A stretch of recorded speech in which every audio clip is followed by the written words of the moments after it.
Common, I think, to almost every faith and spirituality is the fundamental law that Jesus proclaims today.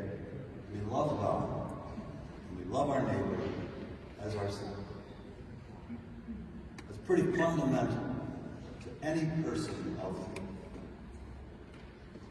So Jesus gives us, in such simple words, this fundamental moral compass for our lives. Often we talk about love of God and love of neighbor. Sometimes we forget the third component of that. You love your neighbor as yourself. How do you love another? How do you love God if you don't love yourself? I'm not talking about being a narcissist. I'm not talking about being self-absorbed or thinking you are the center of the universe. I'm talking about yourself as created by God and learning to accept who you are. I think especially during adolescence, many of us struggle with loving ourselves. I'm not tall enough. I'm not as good looking as she is. My ears stick out too far from my head.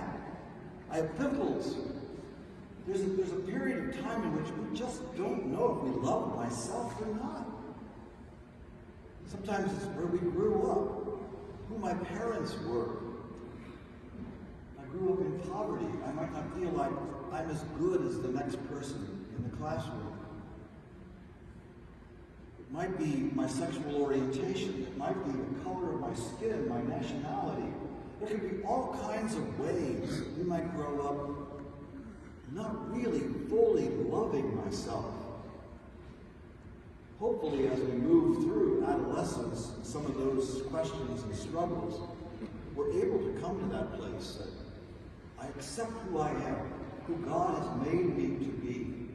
Imperfect, flawed to the nth degree, and yet still lovable by God and lovable by others. And I am capable then of actually fulfilling the two commandments, to love God and love my neighbor.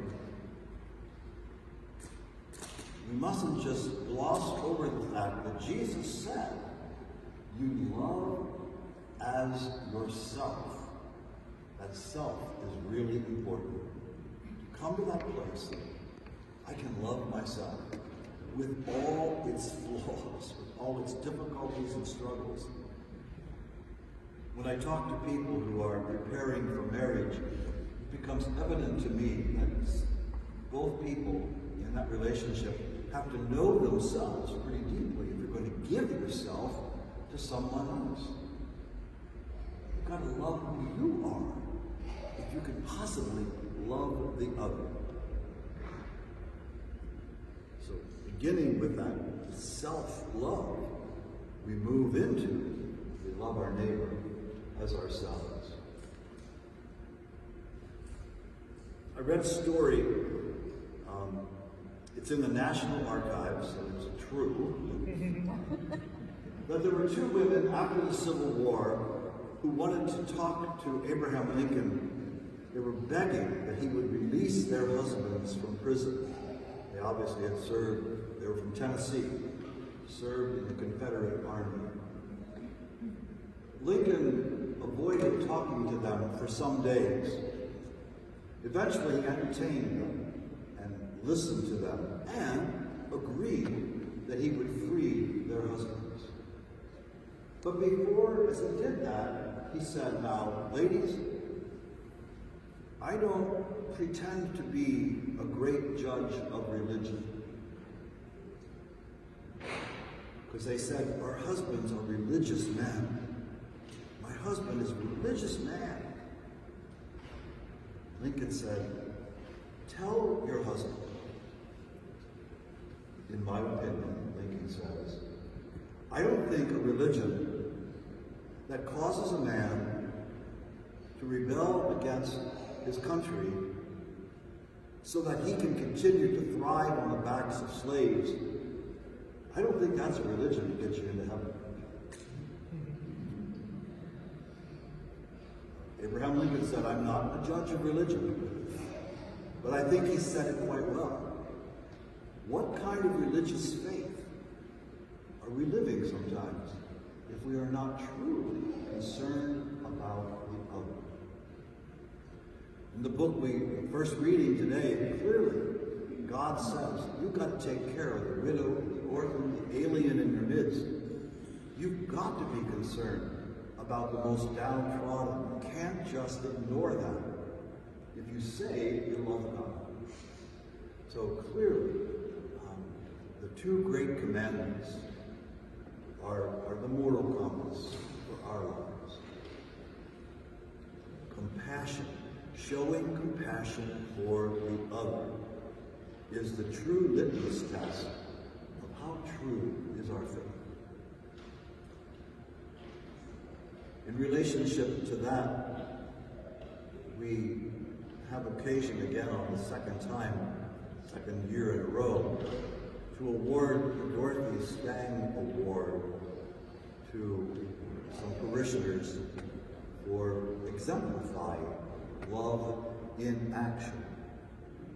I remind you again that Sister Dorothy Stang lived for 30-some years in Brazil, working in the Amazon, concerned about indigenous people and the environment. And she was resisting the landowners and the lumberers who were destroying the Amazon, destroying the life of indigenous people. And even when her life was threatened, she didn't leave Brazil. She didn't leave the cause.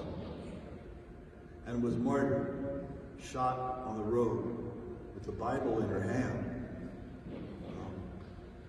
I forget how many years ago now. But that's love in action. That's faith in action. And because Sister Dorothy Stang was a member of the Precious Blood Sisters here in Dayton, that community and the Archdiocese of Cincinnati wants to raise up her image for us by awarding in parishes across the Archdiocese the Dorothy Stang Award. So this morning, in consultation with the Parish Council, we are asking that you welcome Phil and Maria Vanderwerker, who spent a full year of mission in Panama, sacrificing a life, a job, all kinds of stuff to leave here and spend a year working there. So I invite them to come forward, family.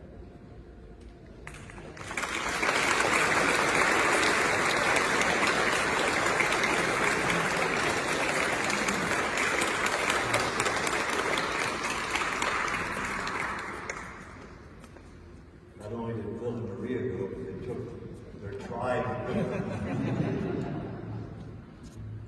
So, presented in the 18th year of her martyrdom, answered my question, that Maria and Philip Vanderwerker demonstrated the values of Sister Dorothy Stang: solidarity with the poor and the earth, a commitment to Catholic social teaching, and a love for Jesus and his mission. So, I'll give this to Theo. All right. Congratulations. Henry, please share.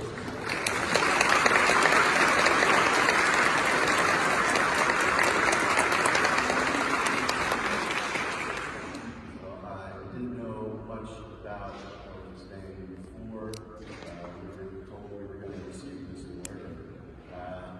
So I went to educate myself a little bit recently, and it's quite an honor.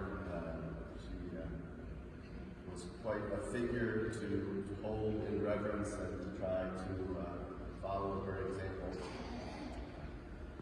So just standing up in front of you all right now, I'm starting to feel how much I appreciate this honor. When we were sitting across the street in the whole parish meeting, my wife and I both independently said that probably our proudest moment, that was one question, the proudest moment in the new parish is when we we all had to stay, when we stood up here as a family in front of the parish for our blessing before we went, and feeling the love of the parish and what love is in it again. So just a little bit about what we did. We both came from growing up in church communities where service was important. We were feeling very disconnected from that in our current lives, and wanted to take some time to really refocus. And I think the biggest leap of faith in the entire process was just saying yes to the experience, not knowing what we were getting into, where we were going, but we wanted a whole family service experience, international experience somewhere. Didn't know where, when, who, or how, but saying yes and praying that we wanted that experience for our family. And we were blessed with the opportunity to do that in Panama, and we worked with a family of independent missionaries, the foster family that's been living down there for almost 15 years, and the organization Soleil Water, which is a very small organization that has a wonderful model of going out, and they supply resources and education to water systems, and they're starting to branch out into sanitation in indigenous communities, mostly in Panama, some in Haiti as well.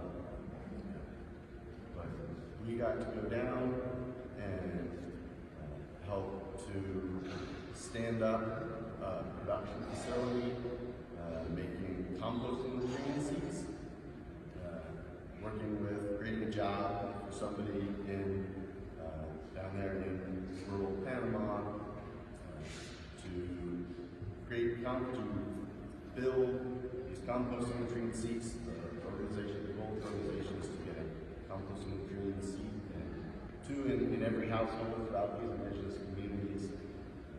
They've gone a long way in their goal of getting water into each of the communities, but now they're kind of moving on from this goal of trying to stand up to sanitation as a second objective. It's kind of amazing to go down and see Panama. The country has so much money coming in from the Panama Canal, and all of it is within a few miles of the Panama Canal. And you venture outside of Panama City, and it's just like a forgotten world. So getting to spend a bunch of time out in these indigenous communities, working with these people, living with these families, they were so gracious and so welcoming. It was such a wonderful experience for us, and with just a little bit of resource and a little bit of education, they were so eager to build their own water systems, take ownership and maintenance, long-term ownership of these systems. It was very uplifting for us to get to meet and be a part of their lives. It was really life-giving for us, and we're grateful for the opportunity to give back. Now that we're back, it's been shockingly easy to slide right back into American life. Very fast, lots going on. We're struggling and praying every day with how we hold on to this experience and continue to make it part of our everyday life here. So, thank you for this acknowledgement of what we've done, and I would say, we should all be continuing to pray and just look for opportunities to continue to give back. Thank you.